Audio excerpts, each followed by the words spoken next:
warahmatullahi wabarakatuh. Halo semuanya, kembali lagi bersama saya Nur Intan Kailazin dengan NIM 0101242095 dengan Prodi Komunikasi dan Penyiaran Islam mahasiswa semester 1. Yang saya hormatin dosen pengampu mata kuliah hadis Bapak Muhammad Iqbal Abdul Muin LCMA. Di sini saya akan membahas materi tentang memaafkan pelayan. Kita langsung ke materinya aja ya teman-teman. Yang slide pertama itu ada pendahuluan. Hadis tentang memaafkan pelayan menjadi pedoman sikap dalam kehidupan sehari-hari. Memaafkan adalah akhlak terpuji dalam Islam. Rasulullah SAW memberikan contoh akhlak mulia, termasuk dalam memperlakukan pelayan. Slide selanjutnya ada pengantar singkat. Setiap orang pernah melakukan kesalahan, termasuk mereka yang bekerja untuk kita. Dalam kehidupan sehari-hari, kita seringkali menghadapi situasi di mana para pelayan kita melakukan kesalahan, baik yang berskala kecil maupun berskala besar. Namun, sikap kita terhadap kesalahan tersebut menunjukkan karakter sejati kita. Terus, slide selanjutnya itu ada definisi memaafkan. Apa sih itu memaafkan? Nah, definisi umumnya itu memaafkan berarti membebaskan diri dari dendam, amarah, atau rasa sakit akibat kesalahan orang lain. Dalam psikologi, sebuah proses yang mengurangi stres dan meningkatkan kesejahteraan emosional. Sedangkan dalam agama, memaafkan itu adalah sebuah tindakan mulia yang mencerminkan kasih Tuhan kepada manusia. Slide selanjutnya itu ada mengapa kita harus memaafkan pelayan. Nah, alasan spiritualnya memaafkan itu adalah bagian dari kebaikan hati yang dianjurkan dalam banyak ajaran agama. Sedangkan alasan sosialnya bisa menciptakan hubungan yang harmonis dalam lingkungan kerja dan menjalin hubungan yang sehat. Dengan memaafkan, kita bisa melepaskan perasaan marah dan dendam yang mungkin membebani pikiran kita sendiri. Nah, ini bisa menjadi langkah pertama menuju penyembuhan diri dan peningkatan kesehatan mental. Selain itu, memaafkan juga dapat meningkatkan rasa empati dan pemahaman terhadap orang lain, sehingga kita bisa belajar dari pengalaman tersebut dan menjadi pribadi yang lebih bijaksana. Nah, slide selanjutnya itu ada dampak tidak memaafkan pelayan. Nah, mungkin dampak tidak memaafkan pelayan itu bagi diri sendiri. Yang pertama, menimbulkan stres dan rasa marah yang berkepanjangan, mengganggu hubungan dengan orang lain yang ada di rumah. Terus bagi pelayannya sendiri mungkin itu bisa membuat mereka merasa tidak dihargai dan kehilangan semangat bekerja dan memperbesar kesenjangan antara majikan dan pelayan. Nah, slide selanjutnya itu ada hadis tentang memaafkan. A'udzubillahi minasyaitonirrajim. Bismillahirrahmanirrahim. Man satara ala muslimin satarullah alaihi fid dunya wal akhirah. Yang artinya, barang siapa yang memaafkan kesalahan seseorang muslim, maka Allah akan memaafkan kesalahannya pada hari kiamat. Hadis riwayat Bukhari dan Muslim. Nah, hadis ini menekankan keutamaan memaafkan orang lain, terutama mereka yang berada dalam posisi lemah, seperti pelayan atau orang yang berada di bawah tanggung jawab kita. Rasulullah SAW menunjukkan bahwa tindakan ini bukan hanya mulia di dunia, tetapi juga menjadi sebab pengampunan di akhirat. Slide selanjutnya ada penjelasan hadis yang tadi. Nah, hadis ini mengajarkan kita pentingnya memaafkan sebagai wujud kasih sayang. Allah Subhanahu wa Ta'ala menyukai hamba yang memaafkan, terutama mereka yang memiliki kekuasaan, seperti majikan terhadap pelayan. Nah, memaafkan ini adalah bentuk ibadah dan cerminan ketakwaan kita kepada Allah Subhanahu wa Ta'ala. Slide selanjutnya itu ada surah An-Nur. Surah An-Nur ayat 22 yang berbunyi, Bismillahirrahmanirrahim. Wala ya'talil ulul fadli minkum wasa'ati ayyu'tu ulil qurba wal masakina wal muhajirina fisabilillahi wal ya'fu wal yasfahu alal tuhibbuna ayyakfirullahu lakum wallahu ghafurur rahim. Yang artinya, dan janganlah orang-orang yang mempunyai kelebihan dan kelapangan di antara kamu bersumpah bahwa mereka tidak akan memberikan bantuan kepada kerabatnya, orang-orang miskin dan orang-orang berhijrah di jalan Allah, dan hendaklah mereka memaafkan dan berlapang dada. Slide selanjutnya itu ada dari hikmah dari hadis tersebut. Nah, yang pertama itu mengajarkan kita tentang kesabaran dalam menghadapi kesalahan orang lain, menanamkan empati dan kepedulian, membantu menciptakan lingkungan yang penuh dengan rahmat dan kedamaian. Slide selanjutnya itu ada contoh kesalahan pelayan dan cara menyikapinya. Nah, kesalahan ringan pelayan contohnya itu kayak menumpahkan air atau terlambat datang ke kerjaan.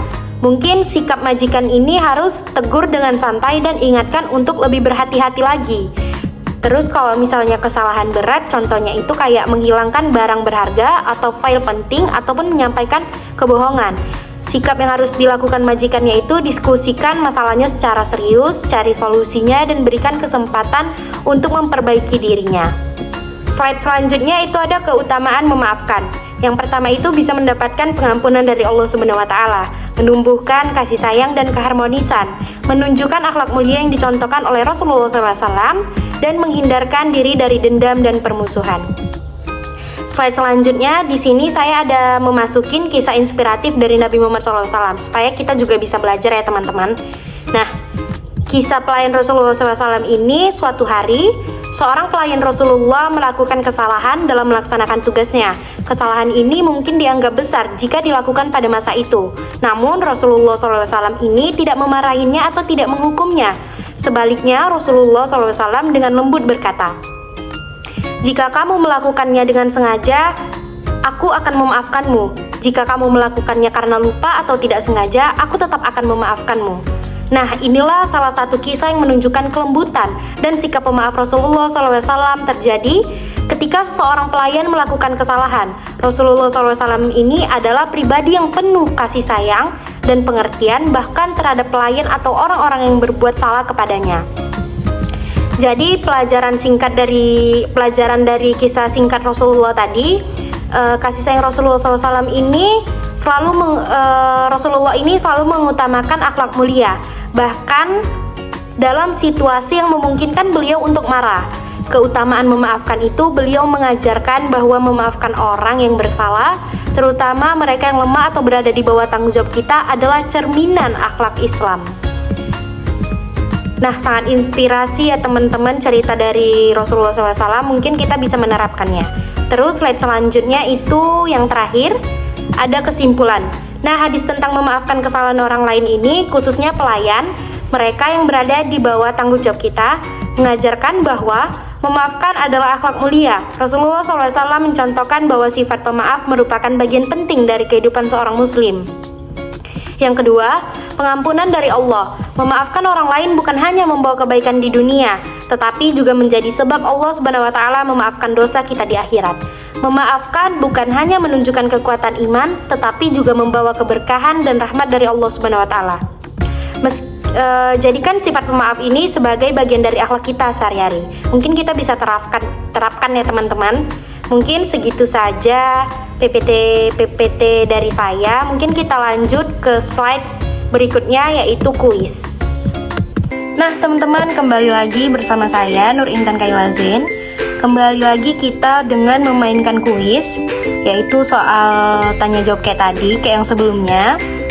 Teman-teman di rumah jangan lupa bantu jawab juga ya. Nah, kita langsung saja masuk ke soal pertama. Ini materinya tentang memaafkan pelayan ya teman-teman. Mungkin teman-teman sudah nyimak nih sebelumnya, kenapa kita harus memaafkan pelayan dan lain-lain sebagainya. Kita langsung masuk ke kuis soal pertama ya teman-teman, yaitu dalam Al-Quran, ayat mana yang menekankan pentingnya memaafkan kesalahan orang lain termasuk pelayan? A. Surah Al-Baqarah ayat 255, B. Surah An-Nur ayat 22, C. Surah Al-Fatihah ayat 7, D. Surah Al-Ma'idah ayat 3. Nah, kita coba jawab yang ayat teman-teman, yaitu Surah Al-Baqarah ayat 255. Ya, ternyata jawabannya salah teman-teman. Kita kembali lagi ya, kita jawab yang B, Surah An-Nur ayat 22. Nah, ternyata jawabannya benar teman-teman. Kita langsung ke soal berikutnya teman-teman, yaitu soal nomor 2. Apa manfaat memaafkan pelayan dari segi spiritual? Jawaban A, membuat pelayan takut kepada majikan. B. Menambah pahala dan mendekatkan diri kepada Allah Subhanahu wa taala. C. Membantu pelayan meningkatkan keterampilan. Dan D. Membuat majikan terlihat lebih berkuasa. Kita coba jawab yang A ya teman-teman, yaitu membuat pelayan takut kepada majikan. Ya, ternyata jawabannya salah teman-teman. Kita kembali lagi, kita jawab yang A, yang B ya teman-teman, yaitu menambah pahala dan mendekatkan diri kepada Allah. Nah, ternyata jawabannya benar teman-teman. Kita lanjut ke soal berikutnya teman-teman, yaitu soal nomor 3. Apa langkah pertama yang harus diambil jika pelayan melakukan kesalahan? A. Menanyakan alasannya dengan kepala dingin. B. Langsung memberikan hukuman berat. C. Mengabaikan kesalahan tersebut. D. Meminta pelayan membayar ganti rugi. Nah, kita jawab yang A ya teman-teman, yaitu menanyakan alasannya dengan kepala dingin. Ya, jawabannya benar teman-teman. Langsung kita ke slide selanjutnya ya teman-teman, yaitu soal nomor 4. Dalam Islam, siapa yang lebih utama di sisi Allah? A. Orang yang tidak pernah memaafkan pelayannya. B. Orang yang memaafkan kesalahan pelayannya dengan ikhlas. C. Orang yang selalu mengawasi pelayannya dengan ketat. D. Orang yang menghukum pelayanannya untuk setiap kesalahan. Ini kita jawab jawabannya yang B ya teman-teman. Orang yang memaafkan kesalahan pelayannya dengan ikhlas. Nah, ternyata jawabannya benar teman-teman. Kita lanjut ke soal nomor 5 ya teman-teman. Kita masuk ke soal selanjutnya teman-teman, yaitu soal terakhir, soal kelima. Rasulullah SAW memberikan contoh memaafkan pelayan. Apa hikmah dari sikap ini? A. Membentuk hubungan kerjasama yang harmonis. B. Menunjukkan kelemahan pemimpin. C. Agar pelayan merasa rendah diri. Dan D. Menghindari kesalahan di masa depan. Ini kita jawab yang A ya teman-teman, yaitu membentuk hubungan kerja yang harmonis. Ya, ternyata jawabannya benar teman-teman, yaitu A. Membentuk hubungan kerja yang harmonis. Soalnya sudah habis teman-teman. Mungkin segitu saja kuis dari saya. Lebih dan kurangnya saya mohon maaf. Makasih kepada teman-teman yang sudah menjawab di rumah. Terima kasih juga kepada dosen pengampu. Saya akhiri. Wassalamualaikum warahmatullahi wabarakatuh.